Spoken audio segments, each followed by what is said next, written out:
உன் பொண்ணு இன்னைக்கு இங்க வந்துட்டு போனது எனக்கு தெரியாதுன்னு நினைச்சிய?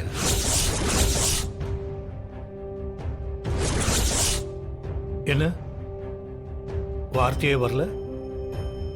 என்ன வேணான்னு சொல்லிட்டு வெளியே போனா உன் பொண்ணு, அவளை வர வச்சு என்ன ஏமாத்தி எல்லாத்தையும் பண்றீங்கல்ல?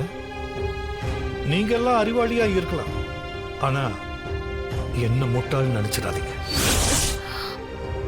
ஜானகி, என்கிட்ட இதெல்லாம் மறைச்சு பண்ற அளவுக்கு என் மேல உனக்கு மரியாதை போயிடுச்சுல்ல? இல்லங்க, உங்க நல்லதுக்காக தான். என்ன நல்லது? என் உயிரை காப்பாத்துறதுக்காக தானே? எனக்கு மரியாதை கொடுக்காம என் வார்த்தையை மீறி என்கிட்ட எல்லாத்தையும் மறைச்சு என்னை ஏமாத்தி இவ்வளவு விஷயத்தை நீங்க செஞ்சுதான் நான் உயிர் வாழணுமா? அதுக்கு நான் செத்தே போகலாம். இன்றே டவுன்லோட் செய்து உங்கள் ஃபேவரட் ஷோக்களை என்ஜாய் பண்ணுங்க.